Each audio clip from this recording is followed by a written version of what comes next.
to a remarkable journey to recovery. The last firefighter hospitalized after a deadly house explosion in Sterling finally got to head home today. Yeah, you can see in this video here, we were there when Brian Diamond left the MedStar Washington burn unit roughly 2 hours ago. Our Matthew Torres is live at Fire Station 618, where I bet they are still beaming because the Sterling Volunteer Fire Company welcomed him back about an hour ago.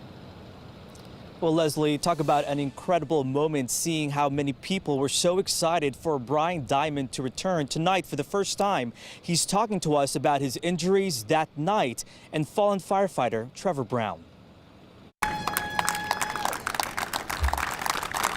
Tonight, 34 days after he was rushed to the burn unit, Sterling volunteer firefighter Brian Diamond gets to go home to his 4 kids. Oh, it's going to be crazy. We told him last night that I was coming home, and they just jumped up and were doing, jumping jacks and flipping around the room. Diamond was the last firefighter in the hospital. He was in the basement of a Sterling home checking on a gas leak from a propane tank when the house exploded. God got me out of that, and there's no other way that I could have escaped that thing. It was crazy down there and terrifying. I had moments of clarity after saying prayers and thinking about my wife and my kids. He's undergone 5 surgeries to treat his severe burns, but physical therapy is far from over. Alongside him the whole time was his wife. I've been living up in D.C. with him, so I've been with him most of the time. So I'm just so excited to get back to our family. Some of the other injured firefighters who responded that night also greeted him. The explosion killed 45-year-old volunteer firefighter and father of 3, Trevor Brown, who was outside the house.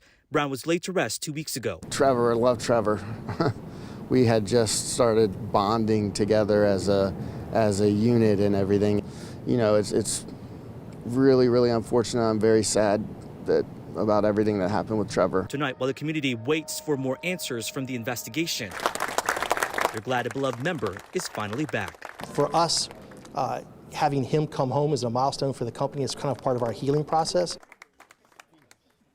Brian Diamond is also a middle school teacher in Loudoun County. His message to his students tonight is that he is still here and he can't wait to go back to the classroom. He became a volunteer firefighter because he says he wanted to give back to the community. So despite what happened, he says he is looking forward to getting back on a fire engine, something his wife fully supports. Guys.